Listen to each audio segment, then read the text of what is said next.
And we are live. Ladies and gentlemen, welcome back to another episode of the UnMuted, episode 4 today. I'm here with my co-host Clay. What's going on, everybody? Welcome back. Welcome fucking back, he says. Starting off right away. I know you're gonna love this topic because you're the one that wanted me to put this in here. This weekend, this Saturday night, UFC 290, we have been blessed with two title fights. We have featherweight title Alexander Volkanovski versus Yair Rodriguez, if I said that right. And then Yep. we have the flyweight title bout Brandon Moreno against Alexandre Pantejo.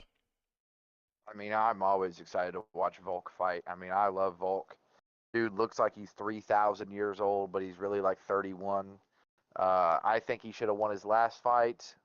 Uh, and I don't know. There was a big thing around his last fight with Khabib. I think it turned out fine. Either way, it could have went either way for me. That's what the fence I was sitting on. But I love Volk, and I hope this guy pulls it out. But he's getting old, and it's just one of those things where it's like you're in a new generation, and you get the right guy with the right skill set against him, and anything is possible. Yeah, I don't know much about UFC. I do know that there was one guy that I do remember watching, Bo Nickel. He's on the main card actually against Val Woodburn. I remember watching him a while back, and he was absolutely fun to watch. But outside of like the top two guys in the UFC, I don't know shit. So, it's good to have you here. That's all I gotta say. Thank you. Thank you. Moving on, we have the NBA. Britney Spears and Webby drama. Yeah, this is nuts, dude. Come on.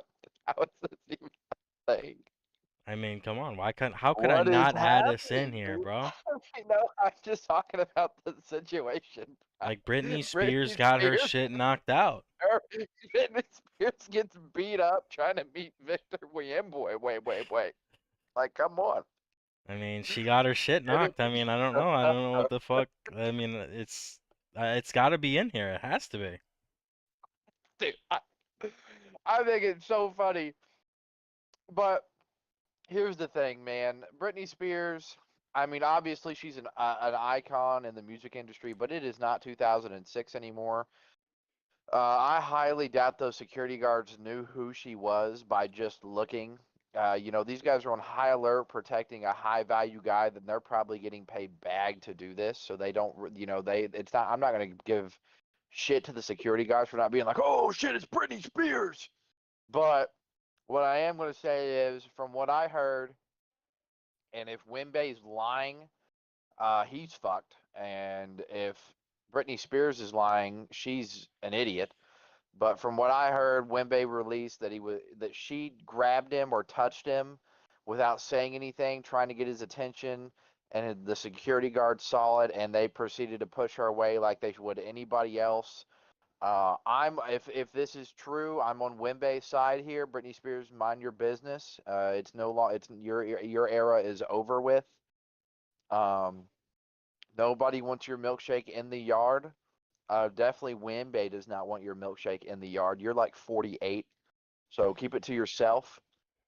But I think it's silly. I think it's dumb. I never thought this would ever be a thing that I'd ever see, that rising NBA rookie security guards beats up Britney Spears. I feel like that's a fantasy headline. That sounds like somebody on hard drugs would make this. But it's real, and we gotta cover this. And I just think it's funny. I think the entire situation is funny to even read something like that on Instagram and just see that this is a thing that happened in real life. Yeah, I think it's funny too. I think this is something that's just gonna end up just going away silently. I don't think any of these two, so-called celebrities are gonna just let this get big in any way possible. I know that, as far as I know, she was reaching for a picture. Um, like you said, the security guards probably didn't know who she was. The security guards were probably only doing their job. And as far as I know, that's fair. You can't grab a guy like that. The security guards have every right to do something. Um, and it wasn't like it was a punch and a knockout. It was just a slap. Obviously, a slap to a woman is probably not. I mean, I'm not condoning that kind of behavior, but they're doing the security guards are doing their job by protecting this NBA rising star rookie, as you would say, and I think that this is just gonna go away silently in the next few days. I don't think this is What if gonna they just last long. started beating her ass, bro? Well, then that's to a point where I don't think Wemby makes the NBA anymore. I think he's done. what if what if she pokes him? It's like headline: Britney Spears mauled in Las Vegas Strip, and it's That just a is security guard just beating her ass, that's bro. crazy. I Yeah, mean, what are we bringing up? dude, what if? Yo, are you good? I think Jesus. I just think. Yo, relax, dude. That shit was not gonna happen, bro. And if it did, Wemby was not making the NBA, dude. He was getting cut and within a few days. That's nuts. I think we gotta move on. That's I mean, we gotta That's move. hilarious. Let's We keep got it rolling though. Let's get it together. Steve Kerr says it's a no-brainer bringing back Draymond Green.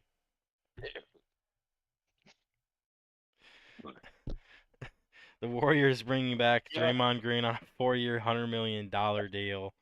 Um, Didn't Draymond Green have an altercation with Britney Spears like 8 years ago, bruh? I I feel like don't that think so. happened. I remember seeing a picture of them together. I don't think that ever happened. I mean, This is let's. nuts. Okay. I mean, Yeah, I mean, now I gotta look this I up. Yeah, no, this isn't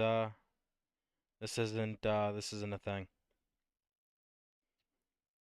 Well, well, talking yeah. about Steve Kerr, um, NBA championship winning Steve Kerr. Um, I think it's the right move. Draymond is a piece in that Warriors team. That as K Scalmo over here would say, gives you that, you know what I mean? Uh, Draymond Green is that guy, and we got to bring him back. You got to keep him in the Warrior system. He goes anywhere else, and he is terrible. I don't know about terrible, but I will say this is he does give that factor, you know what I'm saying? He's that guy. He's that guy. He's one of the biggest reasons why that team is able to be as fast as they are and get as many shots as they can. He's one of the only power forwards or forwards in the league that can get up and down the floor as fast as he can, and he's kind of a glue to the roster, right? He's the guy that they trust to do all the dirty work. The guy that's going to go out and in the biggest spots, and he's going to do the dirty work. He's going to set picks. He's going to put his body on the line, and that's what that off factor is. And he talks shit, and I love players that talk shit. And he punches his own teammates, so that's that on factor again, that going right there Jordan for you. Poole, shout out, dude. Yeah, Tell Jordan. Jordan Poole to get Yeah, the fuck out of yeah, the yeah. Get Bay Area. get the fuck out of here. Well, and moving on to Dejounte Murray, Dejon No, that's Mustard. not a real name, Brian. It is a real name, You had and to type that wrong. I thought it was Devonte Murray when you no, put that down, and I was like, huh, why did that happen? But it's I realized Dejounte. you did not make an error. And he agrees to a 4-year deal worth up to $120 million. Murray is 26 years old, averaged 20 and a half points per game, 6.1 assists, 5.3 rebounds, 1.5 steals per game, and 74 games. All of those being starts. And here's why I think that, we're looking at the stats and you're like, this is definitely not worth this kind of deal. It is. Who he He's in a play for? situation. He's for the Atlanta Hawks. This is a Where'd he go? situation. What do you mean, where'd he go? He's Who resigning with the signed him? Oh, Hawks. they re. Okay, okay. I'm sorry. This is like an extension contract, but these stats are obviously underwhelming for a player that they're signing this kind of a bigger deal with. But the thing that people aren't realizing is that that team's got Trey Young. So Dejounte Murray's on the floor with Trey Young probably about 80% of the time. And when you're on a floor with Trey Young, you're not always going to get the amount of the usage rate you're expecting. Do I think that he's worth more than Draymond Green? I don't think so. So I think that's why I put that right next to each other. You obviously you told me before the show you don't know much about Dejounte Murray, so I'll just move on after I'm done. Oh, Kind of what I'm. let me add a little thing in here. Okay. Trae Young looks like a sucker that was dropped under the couch. That's all I wanted to say. He looks like a sucker with a little bit of dog hair on it. And I do know that all Trae Young does is shoot the basketball, and he looks terrible for that reason. He looks just like not a great player because all he does is shoot. There was this big debate when Luka and Trae Young were coming into the league. Oh, this is a big thing. And Trae Young's first year, he looked more dominant.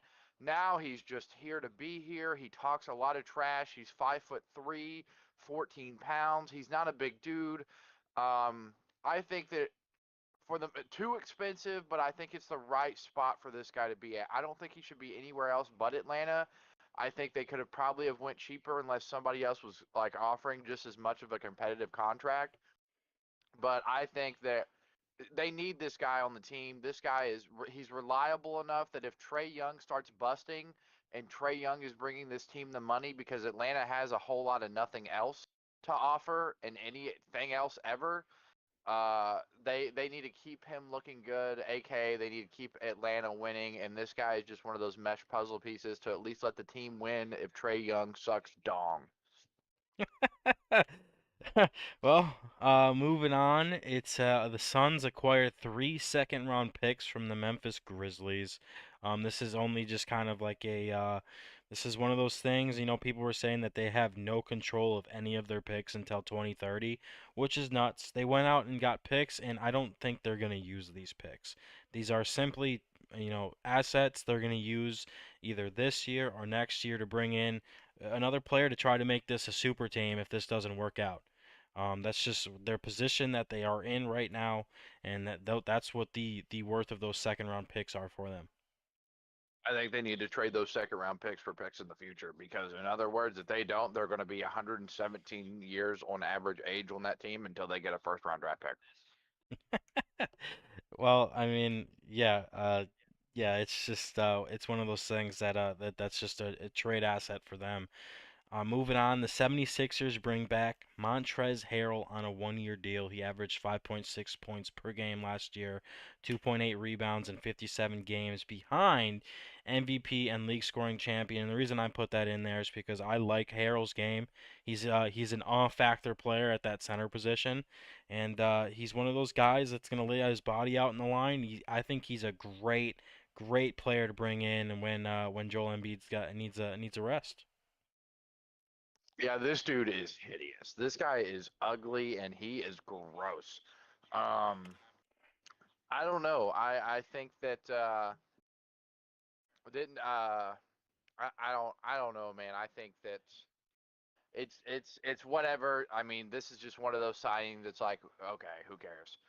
This guy is only going to play when Joel Embiid is tired of scoring 98,000 points per game. That is when he will play. He'll play in the fourth quarter when they're up 30, or if Joel Embiid gets ran over by a bulldozer, he will play and then get benched for a guy they go and get if it's not the trade deadline yet because he sucks ass. He is just unattractive. He does not look good at all, and that just does not look good on the court What when is you up got with you absolute today studs like about James what Harden are and you Joel Embiid yo, playing ball. hold on. What is going on with you today about the looks of male athletes? What I is think it's important. You what cannot. I mean, yeah, the Trey Young thing was funny. whoa. It was funny, but now we're just saying that since Montrezl Harrell looks ugly is the reason why he's a dog shit basketball player is what you're trying to tell me right now. Yes, that's probably why. You think the He looks reason like if he hasn't fully evolved. I mean, I would hope that you would think that. Otherwise, I would think that you like men, and I don't go that way.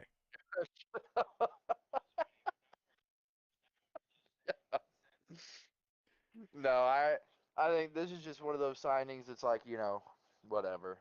It's I think this was probably going to happen no matter what. There's not really if they needed a backup center for Joel Embiid, there's not really any left on the market really that's like worth signing as a backup. That's not worth you giving a big contract to, especially to the guy that just led your team in scoring and is your starting center. So I think this is just one of those ones that's like, we knew this was probably going to happen and he's ugly. Okay. Well, yeah, I mean, I think it's one of those like just pieces that they're trying to put together for a championship. Moving on, and this is you brought this up to me yesterday. I said not to talk about it because I wanted to talk about it on the show today. Dwight Howard claims he was better than Jokic in his prime. This is dumb.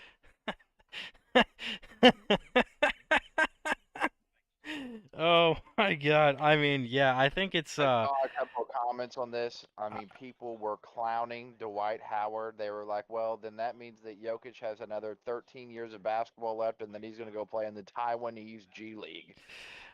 They uh were just shitting all over Dwight Howard. yeah, I think this is I mean, it does I feel like it's one of those things where it's like he's just trying to stay relevant. Um, but it's like I'm not gonna say that Dwight Howard is a bad player. He was extremely dominant in the one way that he could. Jokic is just dominant in every facet of the game. Dwight Howard was a one-tool player. I mean, he was And this dominant. isn't. He was dominant inside the paint. That was about Oh, it. I'm not going to take credit away from Dwight Howard. No. Like you said, in his prime, he was. I mean, I'll give him the benefit of the doubt. He was pretty good, right? Can you still hear me? Yes, I can still hear you. Yeah, Okay, I'm yeah. just making sure. I'm moving around at the moment. Um, Dwight Howard in his prime was he was gross. I'm not gonna lie. He was a pretty good center. He was probably top five in the league in his prime. He was never the best in the league at his prime. Benefit of the doubt, Dwight Howard's prime. He's still playing with Shaquille O'Neal in the league. So what chance did the guy have for God's sakes? But yeah, I think that's just him being silly. I think he needs $15 for a quarter pounder meal, and that is why he's online because that G League's paying him $17 an hour. Um, Yeah, I mean, keep it to yourself, Dwight Howard. This is none of your business. Yeah, I mean, like I said, I think this is kind of just him trying to stay relevant. But yeah, I'm not gonna go ahead and say that it's like he sounds fucking stupid for saying this, but he kind of does. He was just good at being in the paint. He was extremely dominant. He was like the off-brand Shaq to me. Someone that was extremely dominant down there in the paint, but not good at anything else.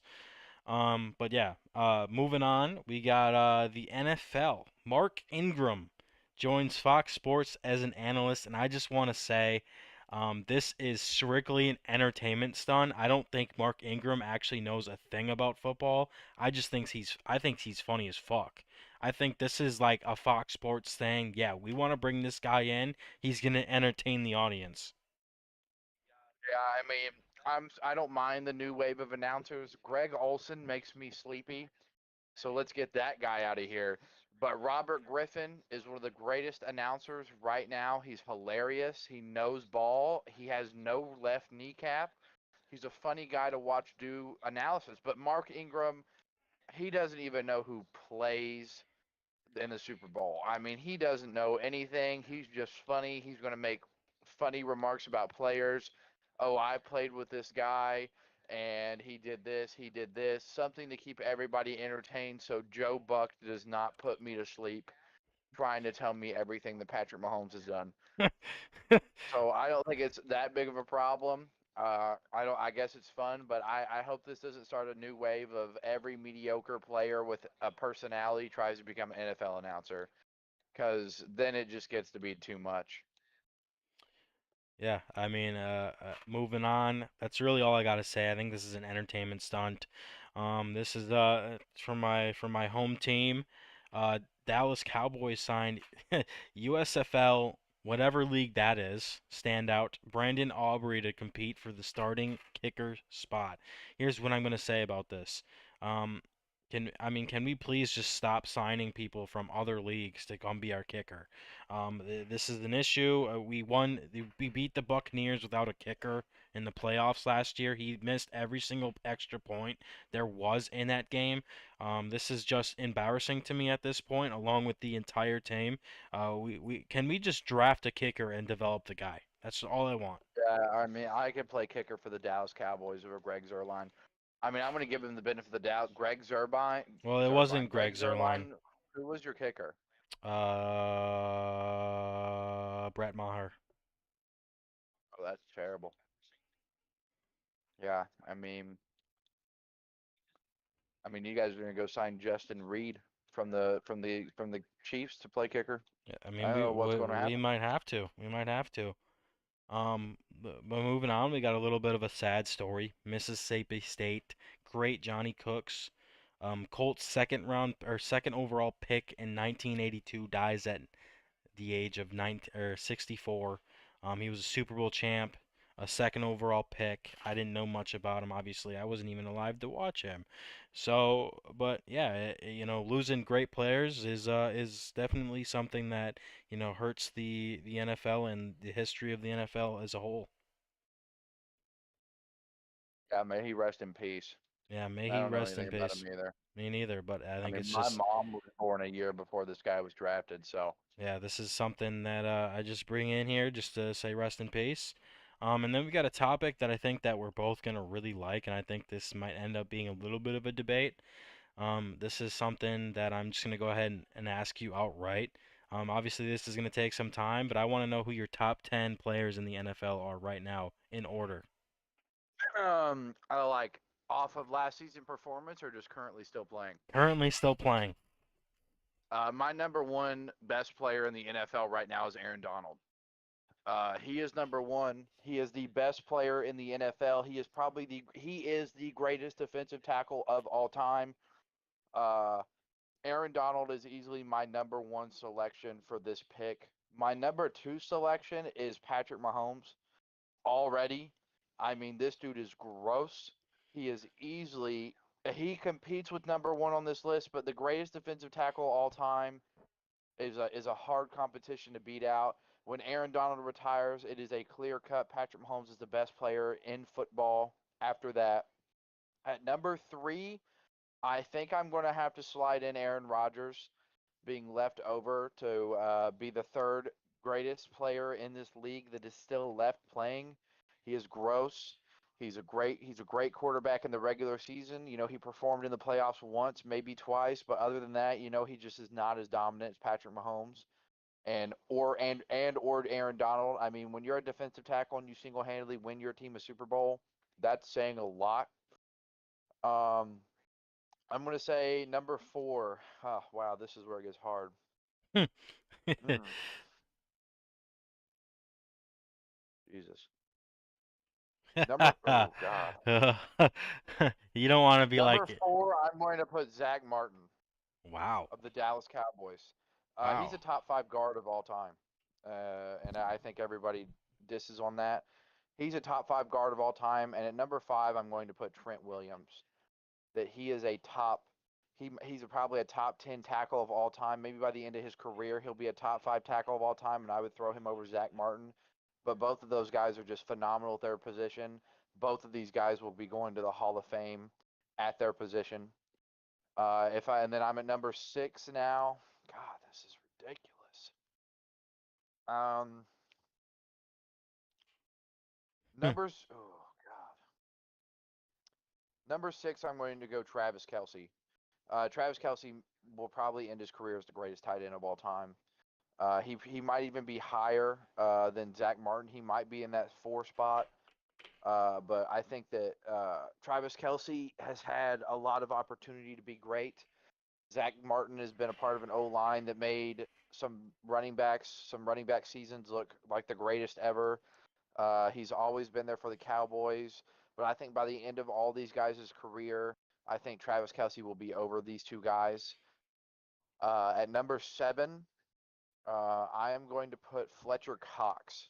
If we're doing all career, Fletcher Cox is also We're really just gross. doing He's like had a right great now. career. We're not doing Oh, greatest. We're oh, just okay, doing okay, like right okay. now. Right now, right now. Yeah, right now, Okay, right now. number six, Justin Jefferson is probably on this list. If we're doing right now, right now, he's probably the best wide receiver in the NFL. He's gross.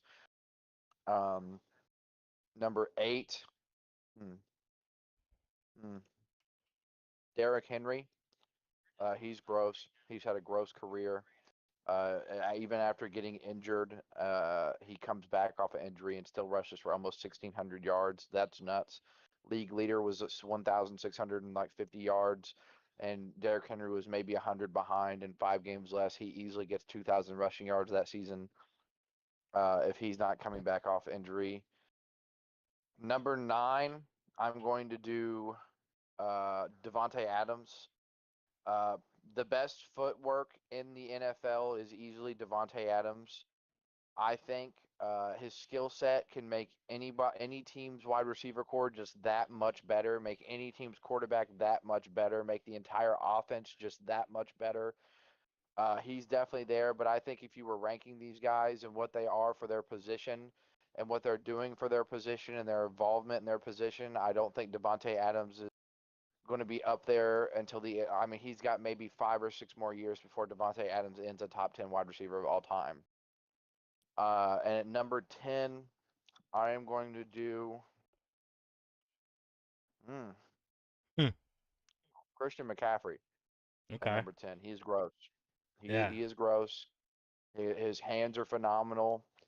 Um, my only problem with Christian McCaffrey is Christian McCaffrey is only the number one guy at one spot, in my opinion, and that would be elusiveness. I mean, he's very fast, but he's not the fastest. He's very agile. He may be the most agile. His hands are great, but he doesn't have the best hands. His run forward ability is great, but he is not the guy that's going to bulldoze everybody over. He is just the most complete back in the NFL, and he is the best at one thing, but he is not the best at anything else. Well, I mean, I think that's a good list. I think you went a little bit more offensive heavy than I did for my list. I got Patrick Mahomes at number one. Number two, I have Aaron Donald. Number three, I have Aaron Rodgers. Four, I have Justin Jefferson. Five, I have T.J. Watt. Six, I have Trent Williams. Seven, I have Zach Martin. Eight, I have Micah Parsons. Nine, Nick Bosa, and 10, Christian McCaffrey. I mean, I love Parsons. I don't have as a person that is not the biggest fan of Dallas Cowboys. I like Micah Parsons. Nick Bosa's great, but I would put Miles Garrett over both of those guys in terms of who do I think is the best in the NFL. I mean, Micah Parsons has to produce another good season like this for me to put him over Miles Garrett, and so does Nick Bosa. I mean, I know they both had phenomenal seasons, like wonderful seasons. But Miles Garrett, now that he's on this Browns defense with a really good defensive tackle in Dalvin Tomlinson, I don't. I see. I mean, Miles Garrett has two 15-plus sack seasons. I see Miles Garrett doing it again next season. If Michael Parsons puts on another show and Nick Bosa puts on another show like they did last year, absolutely. But right now, I would take Miles Garrett in this kind of situation if we're ranking these guys on this top 10 board. I mean, yeah, I mean we got a question for that later actually involving Miles Garrett, so that I'm glad that you brought that up, but we're gonna talk about that later. Yeah, but I mean, I just think that if we're talking about I think that Miles Garrett when he's in, he's dominant, but if you're talking about someone that is as good every single play on the field, I think it's Micah Parsons and Nick Bosa. I don't think those two I feel like Miles Garrett is one of those guys that comes out there and he's dominant for 3 plays. He's gassed for the next two drives, and then he comes out and he's dominant again. I feel like if you're talking about someone that goes out there and he's a QB pressure on every single play, it's Nick Bosa and Micah Parsons. Um, but moving on, we have MLB. Corbin Carroll set for MRA after exiting the game last night. He's got a right shoulder injury. This is kind of a tough loss for Arizona, considering that they were kind of on a hot streak and they were starting to make their move for a playoff spot. This is kind of their MVP guy over there in Arizona, outside of like maybe Zach Gallen. But I think he's the most valuable player in that organization right now, and this is going to be a tough loss if he ends up having to sit out for a little while. Yeah, Arizona just lost their best player on the field. Yeah, this If is he is hurt, and I hate that sucks. I mean, this guy's a rookie, and he's still competing for MVP if he manages to come back. I think this hurts Arizona in much more ways than we can imagine. I still think they win baseball games because that young roster is very complete. But I think in clutch moments where they need to win, I think they start losing because Corbin Carroll was that clutch guy. He was getting that base hit in that moment where it mattered most if he was getting a base hit the entire game. And I think that definitely sucks. And I think it hurts morale. I think everybody, all these young guys, they're all young. And I think having a young role model like Corbin Carroll to look up to, this guy is just one of the a great baseball player. He might end the greatest rookie season as a baseball player, and that's saying a lot with Mark McGwire hitting 49 home runs, but it's very close. If Corbin Carroll finishes the season hitting over like 320 with 30 plus home runs, I don't see why he couldn't, especially in this league. But it's definitely it's going to hurt the entire team mentally, and they're going to lose their best player on the field. But I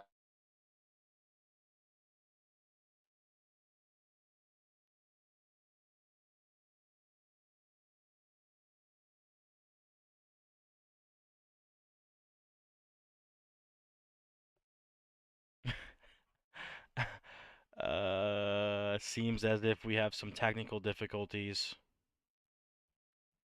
Seems as if we have some technical difficulties. Let's see here. What may be going on here? Hmm. Let's go ahead and go boom. I just want to hold on. That's not a muted. Okay. I don't know what the fuck's going on right now, stream. Or this is hmm. All right. Let's go boom, boom, boom, boom.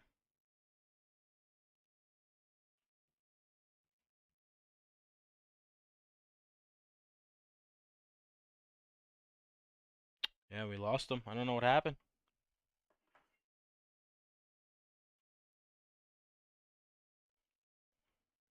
Let's see. Let's see. Let's see. Let's see. Wi-Fi died. Give me 5. All right. All right. All right. Damn, dude.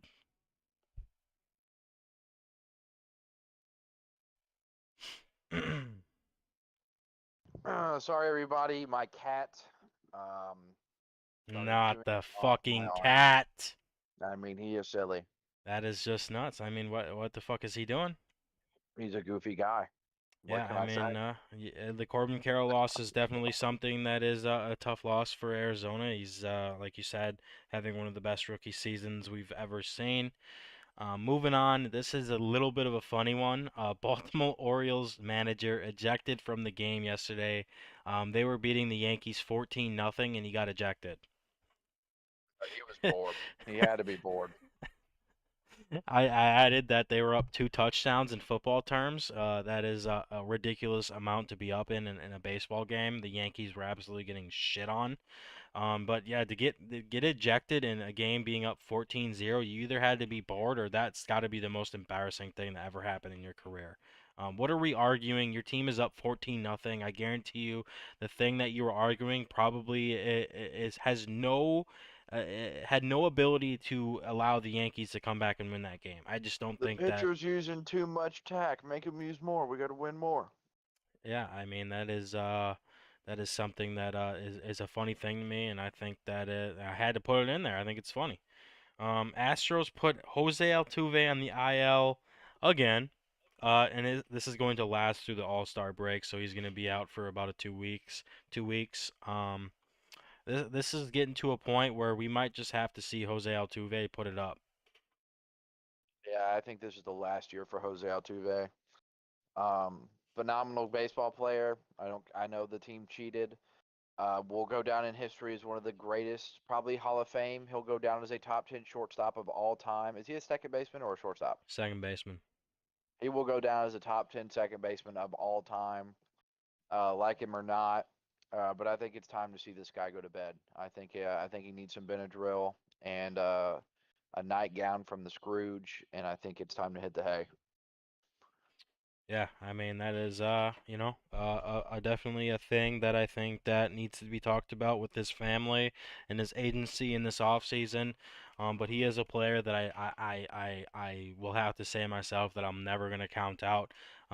Is he old? Yes. Is he injury prone? Yes. But he's one of those players in that Astros roster that I'm just not willing to count out, and I think that's the reason why the Astros are always going to be contenders as long as he's on that team. Um, Moving on, the best performance of yesterday and this guy is this has to be a big confidence boost. He's been struggling since he got his supermax contract with the New York Mets.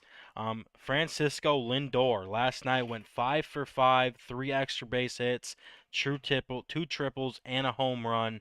This is a nuts performance. I think this is good for him and good for New York. Maybe this lights a fire under them. I'm not too sure, but sure as hell is going to light on a fire under Lindor. This guy's making $300 million a year.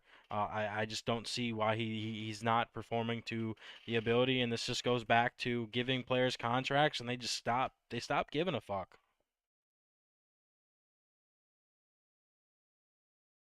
Yeah, I mean, the Mets needed something like this to happen. They need somebody to catch a flame. But I mean, it's great to see. But this is the equivalent of seeing Spencer Torkelson go 6 for 6 with 3 home runs. Like it's great to see. It doesn't matter. Spencer. They're the Lions suck. They're not going to make it. The Mets are probably not going to make it. It's cool to see Lindor doing something. I like Lindor. I liked him more when he was on the Guardians, but I don't mind seeing him play for the Mets. And it's good to see that he's getting back on track because he is the best player on that team. Uh, but it doesn't matter. The Mets are done. I think they're out of contention. Yeah, I mean this is they're out of contention, but I think that this as a player thing is a huge confidence boost. I think it's gonna light a fire under his ass. Um, Moving on to the what the hell are you doing player of last night. Luis Severino for the New York Yankees pitched 2.2 innings, allowed 10 hits, 7 runs, 1 walk, and 3 strikeouts. I mean, this is up there with Matthew Liberatore from yesterday. This has got to be an embarrassing I think this is performance. worse. I This is think that Matthew Libator is expected to read Greek mythology, and Luis Severino was the second best pitcher on the Yankees last season, and he is terrible now. He sucks major donkers. I mean, he's gross. He's terrible. He sucks. I don't know what he's doing. This is silly. I think next season it's cut ties with Luis Severino. He has not had a good start all season. Uh, this is just the epitome of the Yankees. What the Yankees have going on is what I think is we're seeing right now. Yeah, this is a big issue for the Yankees, but I'm just not the Yankees are deep. They have they have deep pockets, a deep farm system. I think they'll be fine. But yeah, this is definitely a what the hell are you doing kind of performance. This is up there with Matthew Liberatore. Liberatore only got one out, but he allowed 5 runs, and this guy allowed 7. This is just not a good performance in that 14-0 loss against the Orioles.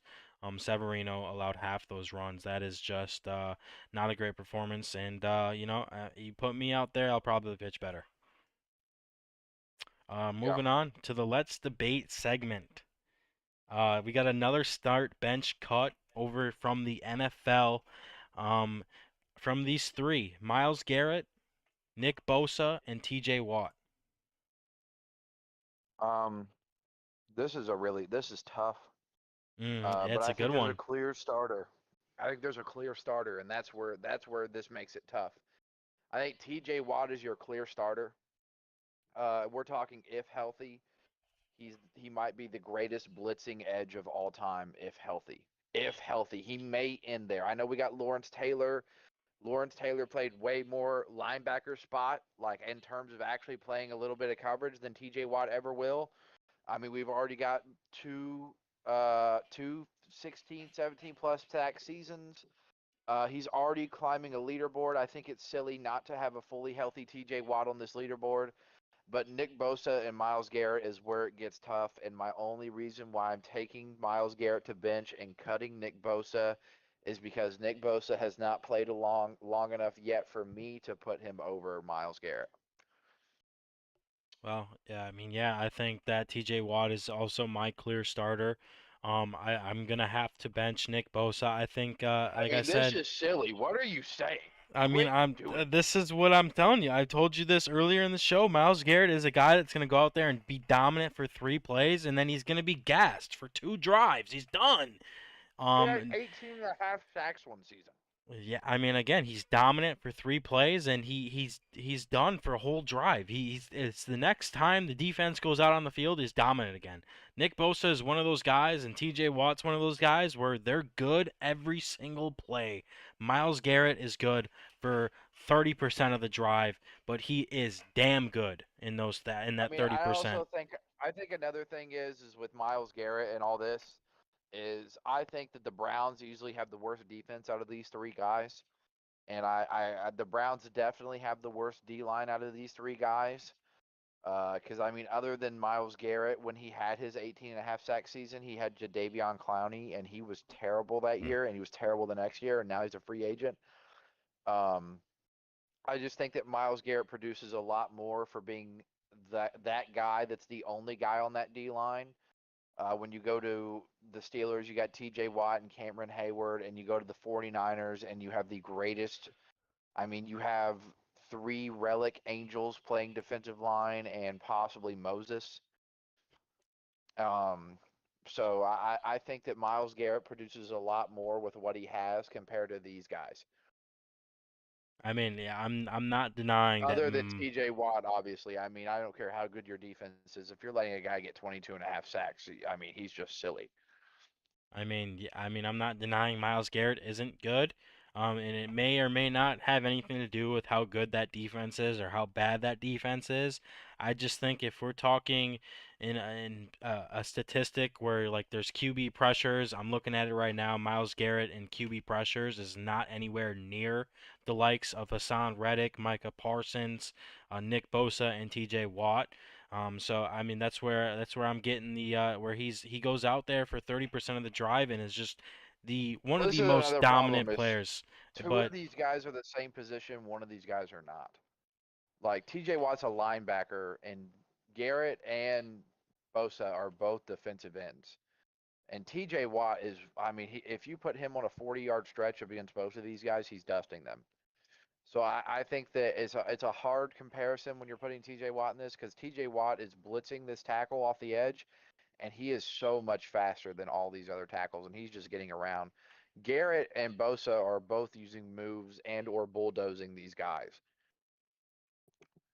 I would have to agree, but Bosa was an outside linebacker in college. So Shout that's out the Ohio State Buckeyes for making the nastiest defensive ends ever. yeah, Joey he is Joey just Bosa and Nick Bosa. he's strictly just a defensive end because of that's what the 49ers run is a 4-3. But I think Nick Bosa is one of the faster defensive ends in the league. But yeah, I'm not denying that Myles Garrett isn't dominant, isn't good. I think when he is dominant, he is really damn good, and you can put him up there with the likes of any of the edge rushers in the NFL. But I just think he's one of those guys that is good and dominant for a select few plays, and then the rest of the time he's just nothing. He's just getting double teamed, and that's that may or may not have the nothing or have something to do with how bad that defense is, but that is definitely not on Nick Bosa or T.J. Watt.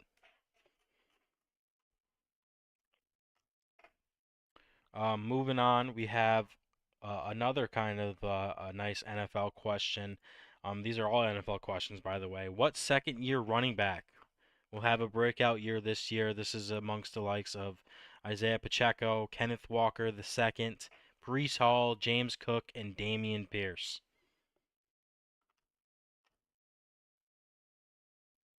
Um, yeah, here's my problem with this. Isaiah Pacheco is already going to be going out the window for me. I don't think he's a bad player, but I think Kansas City's scheme is why that kid is any good. I mean, I hate to be rude, but if you take him to any other team, he's terrible.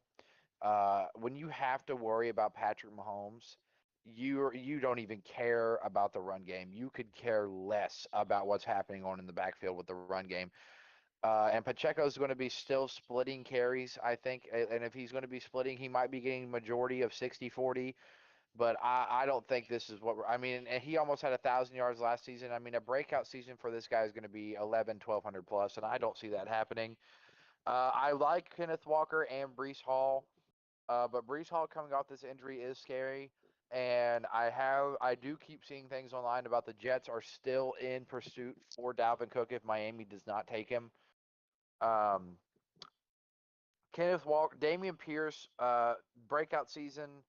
What's a breakout season for Damian Pierce? I mean, he just ran for 1,000 yards last season. I mean, a breakout season for this guy, like I said, just like Pacheco, is going to have to be 12, 1,300 yards. My pick on this list is actually James Cook. I think there's a lot of arguing happening in Buffalo between Josh Allen and that receiving core. I think Buffalo knows that one of their bigger problems was Josh Allen tossing this football like a machine and throwing these picks. And I think Buffalo puts a lot more into the run game because when Devin Singletary had his first season at Buffalo over 800, 900 yards, they were playing Kansas City in the AFC Championship. Buffalo has not had a rusher with over 1,000 yards in the past 5 years. And I think James Cook, all he needs to do is get 900 yards to be a breakout compared to what he was last year with all 300 yards and 7 fumbles. So I think James Cook has the best chance on this list to be that breakout running back next season. I think that was definitely a hot take. I think James Cook is fucking horrible. Um, But if I had to pick anyone on this list, I'm in between two guys, and it's Damian Pierce and Kenneth Walker. I really like Kenneth Walker, and under Pete Carroll and the way that they build their offenses, I think Kenneth Walker could have a really big season this year. He's definitely going to be on my fantasy football team this year. I will guarantee you that. Um, Damian Pierce, I mean, we're talking about a guy that came out last year on a really, really bad Houston Texans team. Um, and he came out and he proved, and he's a very, very explosive guy. I think he could end up being really, really good, but this is one of these guys that is gonna end up being horrible in 2 years or 3 years. I mean, he is one of those guys that if he sees you, he's not gonna make you miss. He's just gonna run you over. And this is where this is a injury-prone situation for running backs. But I think I'm in between those two guys. I really like Kenneth Walker. I really like Damian Pierce. He gave the Cowboys a bunch of issues when the Texans played them. Um, but between those two, I really like him. I like Brees Hall. I think he's also kind of that Kenneth Walker build where he's a threat on in the passing game and the running game. But I really like Kenneth Walker with Pete Carroll and that the way that they build their offensive schemes. But I mean, plain and simple, I think James Cook is dog shit. I think he's horrible. I just don't think he got enough opportunity at Buffalo because Buffalo was throwing the football way too much. I think you put him up there with Pacheco. I think without the offensive situation that those two have, they're horrible. Yeah, but like I said, the break we need a break. If we're talking breakout season, Damian Pierce getting another 1,000 yard season is no different than last year. Brees Hall is expected to get 1,000 yards the way he was playing. Kenneth Walker almost had 1,000 yards. Isaiah Pacheco almost has 1,000 yards. I mean, other than Cook, all four of those guys need 1,100 to 1,200 plus yard seasons to have a breakout, and I think James Cook only needs 800 to 1,000 yards to be considered the breakout season, and that's why I think he has the best chance. I don't know. I think the Bills are gonna have, a fucking a super big issue. I think they're gonna end up being the good old Bills where they switch running backs midway through the seasons because they run the ball 3 times a game and that guy doesn't get the yards that they want. Um, Moving on, I think this is a good conversation to have. I think that we could possibly be both on different sides of this question. I think you're gonna end up taking the side that I think you are, and I'm hoping you don't take the same side as me, because I think this could be a good debate. I'm gonna go ahead and ask you: could Johnny Manziel ever have been a good quarterback in the NFL? He got drafted to Cleveland, didn't he? Yes, he did. He went Heisman. He did win Heisman. Yes. I mean, I'm going to say yeah. Oh, I mean, he was gross. I mean, he was gross in college. I mean, dude, he had a maybe top 10 to top 5 greatest college quarterback seasons of all time. And I think that the situation that he was put into, I don't think Tom Brady could have been put in that situation and win. I mean, Baker Mayfield was in a better situation when he came to the Cleveland, and that situation was bad. I mean, a lot of these guys are coming out of college, especially these first round draft picks, these first round quarterbacks, and they're getting drafted by the shittiest teams in the league, and they're getting put in situations, and everybody's like, oh, this guy fucking sucks. He couldn't do anything. Like Trevor Lawrence, first round pick, first pick, drafted the Jacksonville Jaguars. Jacksonville sucked ass. Next season, they were great. I think that Johnny Manziel didn't have Cleveland did not develop around Johnny Manziel as they should have, and that's why I think he was bad. And he took the way out that I think that was the smart way. That if I can't get out of here because I'm on rookie contract, I don't want to die. I'm just going to quit. I mean that I you just pulled a stunt on me again. I didn't think you were gonna pick that side of this. I thought plain and simply you were gonna say that no, he was gonna be bad. But yeah, I mean, I'm taking your side. I think that he got put in the worst position possible.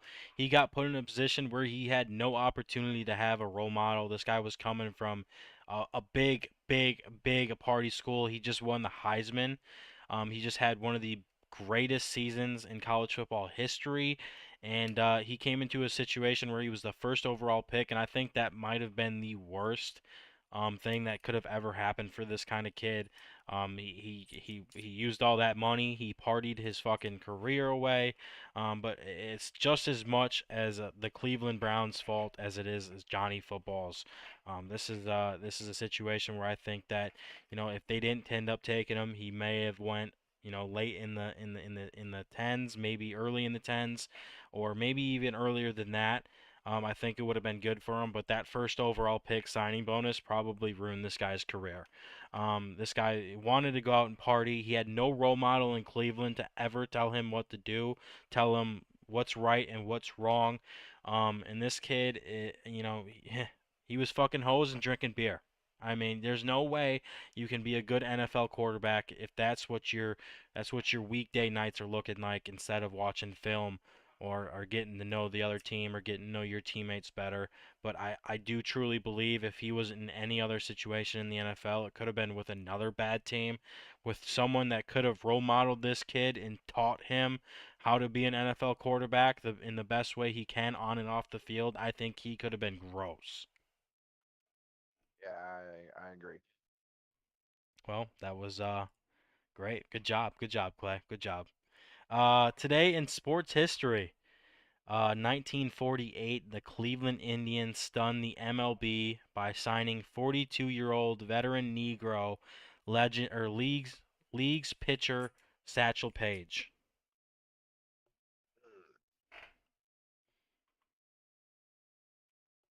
Yeah, I mean,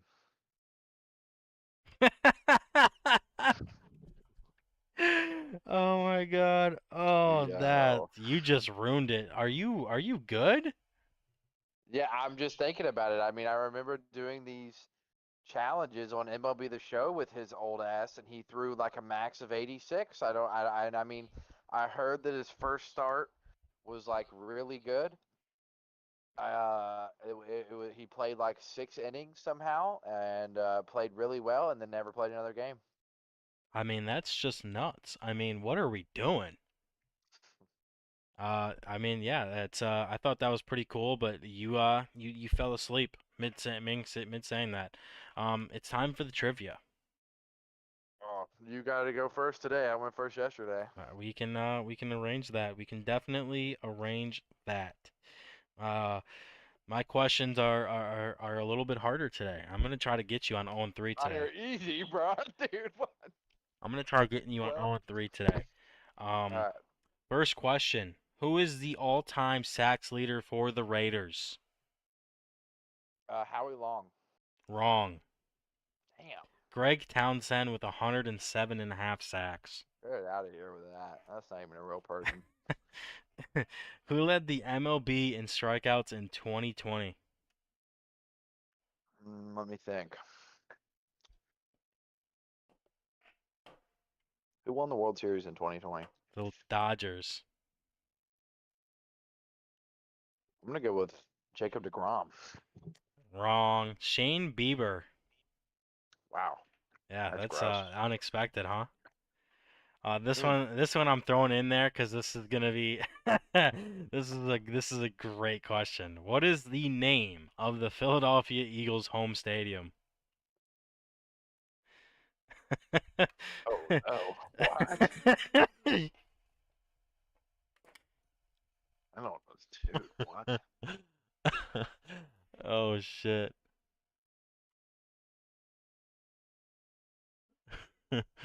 Dude, what kind of question is this? I said I'm I trying to don't get you know. on The 0-3 bird's today. nest, bruh. Nope, Lincoln Financial Field. 0-3 today. That is just embarrassing.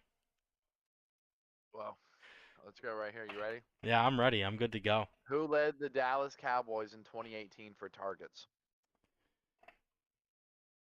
I'm gonna go Des Bryant. Ezekiel Elliott. What the fuck did you just say to me? Zeke led the Cowboys in targets in 2018. That's cap. Nope, he had 93. That's cap. Des Bryant was not a Cowboy in 2018. That's cap. If I look this up right now, you're gonna tell me that he led our team in targets in 2018. Yep. I want to look this up because I want to prove you wrong. That's just how I'm feeling. There's just no way. I mean, this has gotta be cap.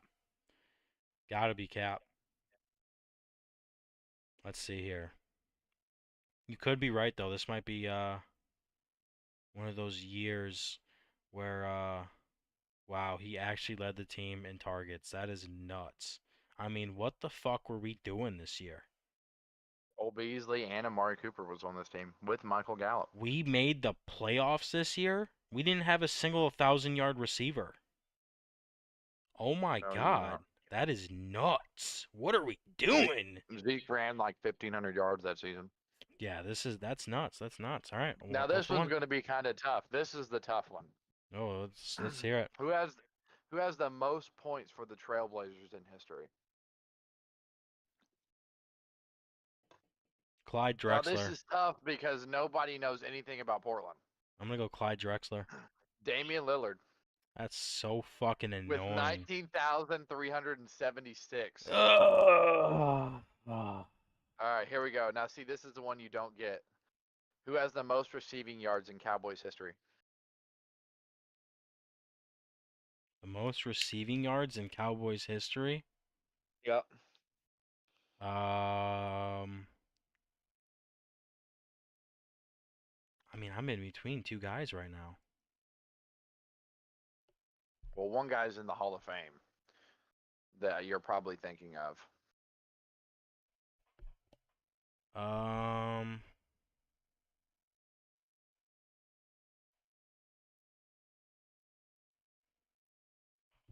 Not a bubble gum, bro.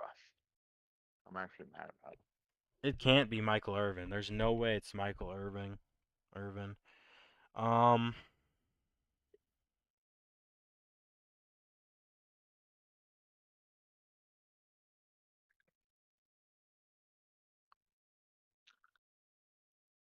oh, Jason Witten. Who's Michael Irving? Bro, that's cap. How was a cap? Bro, there's no way. Are you looking at it? I'm not. It was Jason Witten.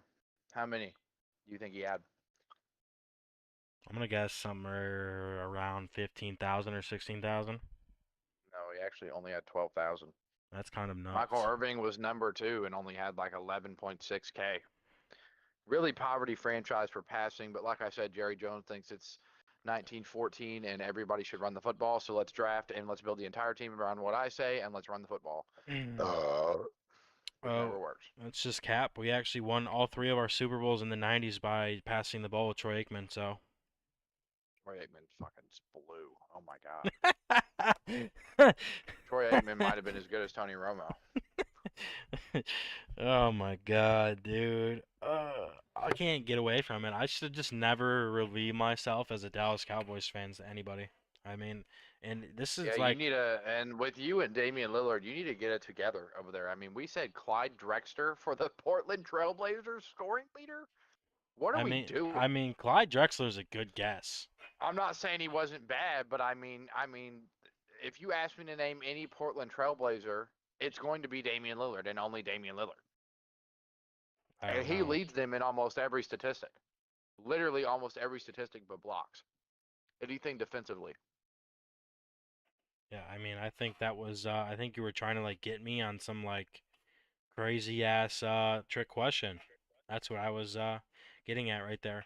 I overthink these questions. That's why I've never been a good test taker. But um, by the way, you brought up Damian Lillard. So why don't we bring up his tweets before we ended up closing this out? I don't have Twitter, so go ahead.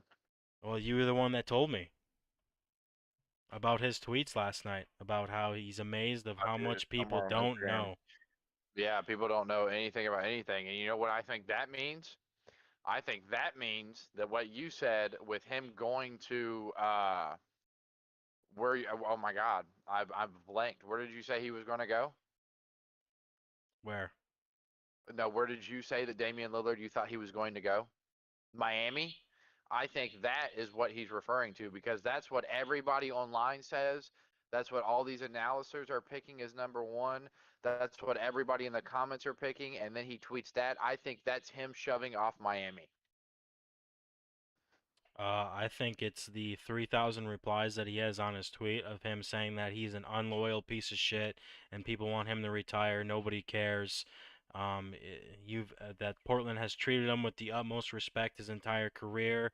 He signed that contract extension. He has no right to ever request a trade in the first place. I think that's what he's talking about. But that's just I don't think Hey, can I throw something out here at the end of the show? yeah. What do you got?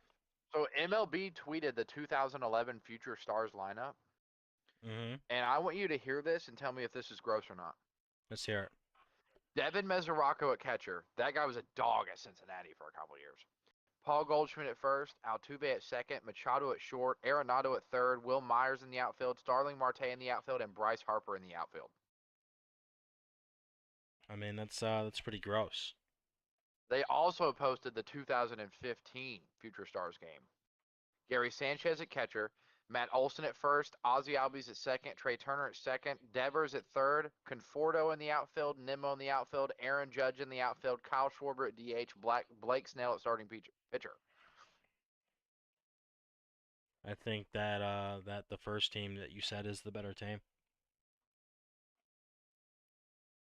I hear you. Yeah, I mean that's great to bring up. That was good. That was good. That was real good. But uh, I mean, what I was gonna say? What I was gonna say? Um, you got anything like another segment you want to add on to this kind of shit or what? Carlos Rendon makes his season debut today. Carlos Rodon. Yep, makes his season debut today. Yankee fans better hope that he does good. That's all I gotta say. I thought he was like 48. He's 30. That's quite young. But yeah, he does look like he would be 40 years old. And I mean, like I said, I think if you're the Yankees, you're hoping that this guy is gonna come out here and be the Carlos Rodon Oh, that we I saw. also got something else when you're done doing that. I Kevin mean, Huber announced retirement today. who the fuck is Kevin Huber? Kevin Huber was the kicker on Cincinnati that got hit so hard that his jaw ripped open from the right where his lip starts all the way up to his ear. What the fuck is that? What do you mean? Like that's how he's known. That's what he's known for. You on TV, he takes his helmet off, and his jaw is literally just hanging over because it got ripped in half from like the corner of his lips up to his face. Kevin Huber retired. He was one of the greatest, probably one of the greatest Bengals kicker punter ever. And something else I also wanted to add: due to injuries to Aaron Judge and Mike Trout, Austin Hayes will be playing in the All Star game. I mean, why? Oh my lord, Austin Hayes. Huh. Oh my lord. Hmm. Oh boy. Yep, nobody's going to that All-Star game. I mean, No, that's nuts. That is nuts. Who you say Aaron Judge and who? Mike Trout. That is just crazy. I mean, you might as well just throw Shohei out there in the outfield. That is Yep, nuts. I mean, you yep, might as well just have Shohei pitch 5 innings and then throw him out in left field for the rest of the game. Um, yeah. I mean, this is bad. I mean, what are we doing? Austin Hayes? What? I mean, I feel like there's so many other good outfielders that you could have thrown in there.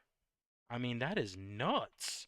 I mean, Wow. Austin Hayes is not bad, but he is not that good. Yeah, Oh, also something else to add to the guy that passed away on the Colts. okay. This is another athlete that passed away today. Nikki McCray Penson. She was a WNBA player. She was a two-time SEC Player of the Year at Tennessee, a two-time Olympic gold medalist, and a three-time WNBA All-Star, and a head coach Mm. at ODU and Mississippi State. She passed away today. May she rest in peace. She was 51 years old. Wow, that's just too young. Dude, she was gross. Like, she was good. I mean, was she like how good? Like, two-time Olympic gold medalist. Good. Damn. I mean, huh. Apparently you've never seen me, but yeah. Yo, chill. That's terrible. What are you saying? Oh my God. I mean, that's a great addition. I mean, wow. That's truly, truly heartbreaking. Um, you got anything else to add on since you got all these amazing additions you got? Kobe Bryant has won the vote to be the 2K24 cover athlete. I mean, yeah, I mean, as expected. I mean, who Yeah, else do you well, got? I well mean, deserved. Well like deserved. I'm thinking, and I'm thinking like two players that I would do it over him right now, and that would be Jokic or Giannis. And I think that I mean, Giannis already got one. I don't think Jokic got one. So Jokic definitely needs to be on Yeah, a cover of a game. I definitely think Jokic deserves some sort of opportunity. He might deserve the special edition cover. That's what I personally think. Are you saying he's special? Um, I think he's a great guy. Um, He's definitely you're so he's a really good player. he's special? He's great. Is he a special player? He's a special player. He is a special player.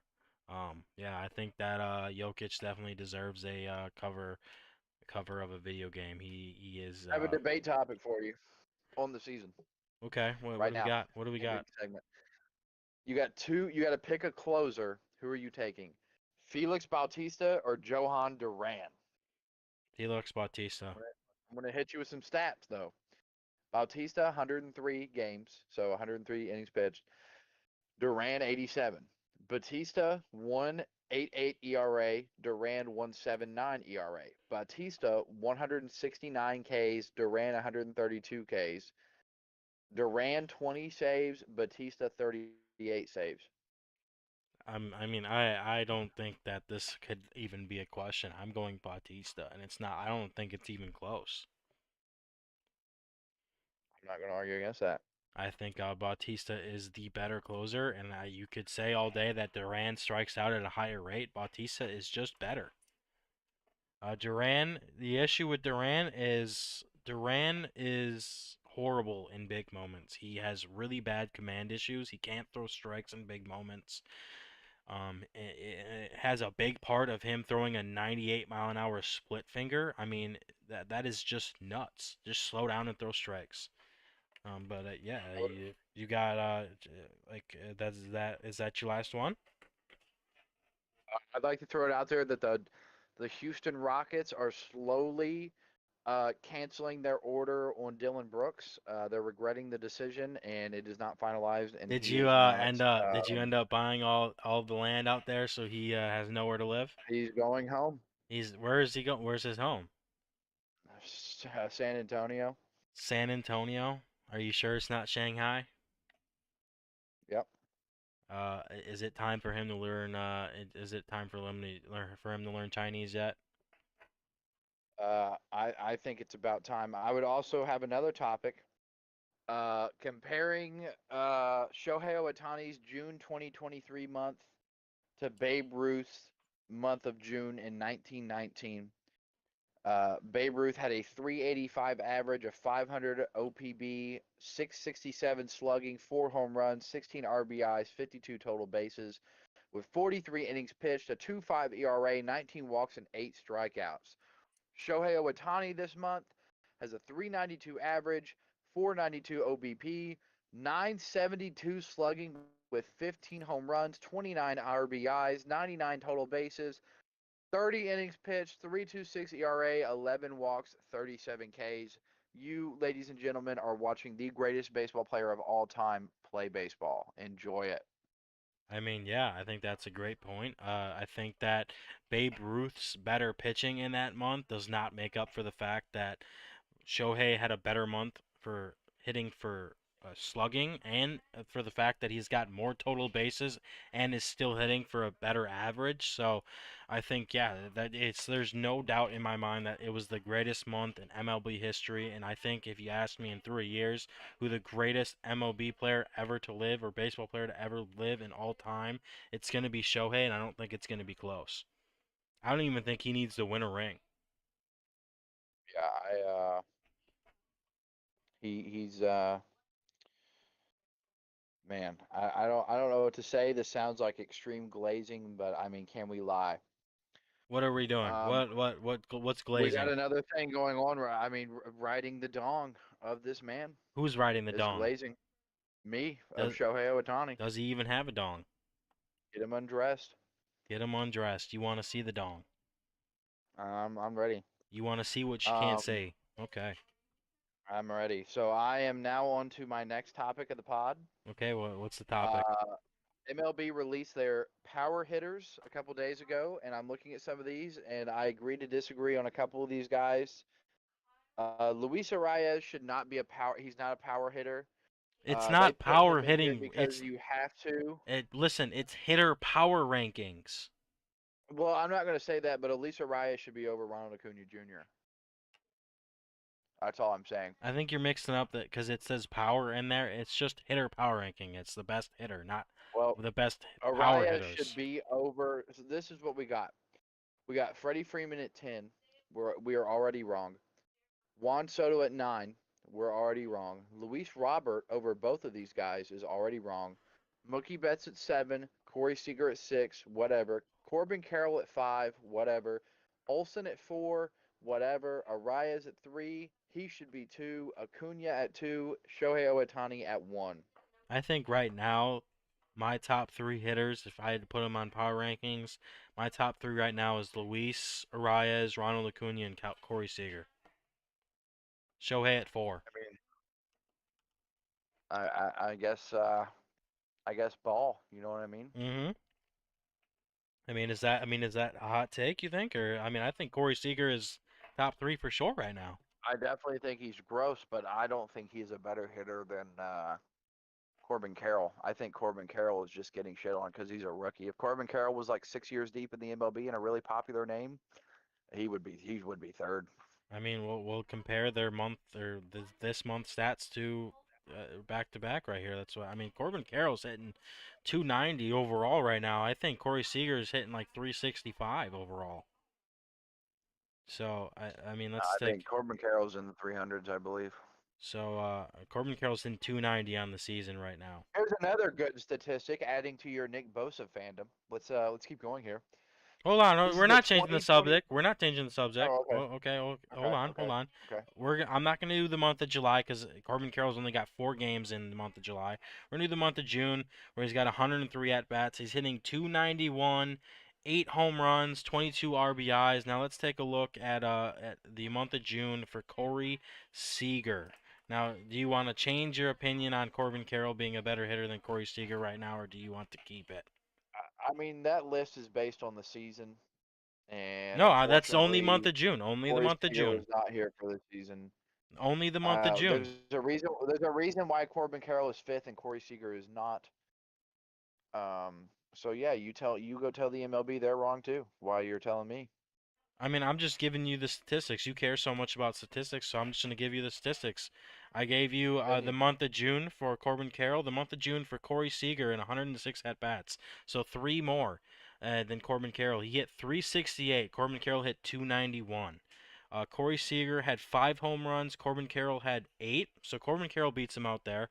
Uh, 1,083 OPS for Corey Seager. Corbin Carroll had a 900 OPS. I mean, you care so much about statistics. Corey How many Seager, extra bases did Corbin Carroll have? Corbin Carroll had, let's see, let's add this up because ESPN doesn't give you the full stat. So let's go 5 plus. Oh, hold on, hold on. Where's June? Here it is. Okay, so we got boom, boom, 7, 2, 8. So there's 9 plus 8. So you got 17 for Corbin Carroll, Corey Seager, 14 plus 5, so 19. So Corey Seager has two more extra base hits. I don't know. I just don't see why they give it to Corbin Carroll, not Corey Seager over him. This just doesn't make sense. Maybe they're just lying. I mean, they gotta be. I mean, I don't know what they're doing. Probably because All right. Corbin Carroll Well, hit more home runs. now that baseball is boring and whatever, the 2022 49ers defense. They were first in points per game allowed with 16.3. They were first in total yardage per games allowed, which is 300.6, which is nuts. That first is over 300 yards. First in rushing first downs a game, which they only allowed 4.5 rushing first downs per game. That's nuts. First in rushes of 10 plus yards with 23. First in rushes of 20 plus yards with only 2, and first in red zone touchdowns allowed with 21. They were the first ranked NFL defense in every statistic. I mean, yeah, they were the best defense in the NFL. I can't even, I'm not gonna deny that. I would just sound stupid. Who is the best defensive player on the 49ers defense? Fred Warner. Okay. You better not be wrong. You better not say those silly things. What? You think I'm wrong? No, I think Fred Warner is correct. I thought you would say Nick Bosa. I mean, that's dumb. Fred Warner is just more impactful. It's not even close. Like a middle linebacker of that stature is so like 80 times more impactful than any pass rusher in the league. That's all I gotta say. I mean, Fred Warner can do everything, and he can do it everything good. And that is one of those positions that is very hard to do. Oh, by the way, I also have another. I mean, keep it coming. What do you got? This is going back to our Kevin Garnett and Dirk Nowitzki uh, debate. I mean, we're done with So, this. well, Dirk played against Kevin Garnett while Kevin Garnett was defending him in 37 games. Over 37 games, Dirk averaged 23 points, 8.5 rebounds, 2.5 assists. Every in 37 against in 37 one game he put this is a stretch. He put 28, 30, 34, 32, 34, 37, 33, and 31 and 34 again against Kevin Garnett. This is while Kevin Garnett is guarding Dirk. Kevin Garnett averaged 13 points per game, 6.5 rebounds, and 4.6 assists while Dirk was guarding him in 37 games. I mean, all you're telling me right now is Dirk shot And, then, 35 shots. and yeah, with Kevin Garnett's amazing defense, Garnett could not guard him. He was just putting points on him. Okay, but how many threes did Dirk make in all of those games? This is going to be awkward. This is awkward to look up. Let's see. So 1-3-2-2-2-2-2-6-2-6-1-3-2-1-1-2. That's what I have. And Okay. you're thinking, well, that sounds terrible. He shot 1 this game, he shot 6 this game, made 3, shot 4 this game, made 2, shot 5 this game, made 3, shot 4 this game, made 2, shot 6 this game, made 6, shot 8 this game, made 6, shot 10 this game, made 6, shot 3 this game, made 3, shot 6 this game, made 2. I mean, he is making over 40% on every single time he Okay, playing. so tell me how many total shots he shot in all of those games. Dude, this is stressful. You're killing me. I don't even know if that's on here. Okay, here we go. FGA. He told us over 37 games, he's shot a total of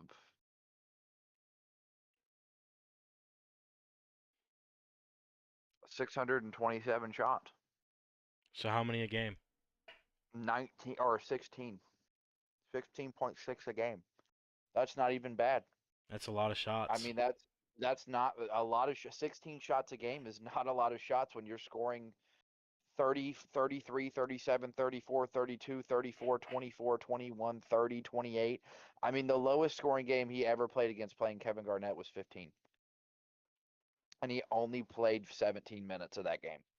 I mean, I don't I know mean, where you're he getting gave stats are him from here, because the stats that I got stat right now, yeah, StatMuse Plus. Look on I'm StatMuse. It shows getting every game. everything I got right here is that they've played 18 total games against each other, and Dirk I got averaged 37. 17 points against Kevin Garnett, and shots that Kevin Garnett was the defender on.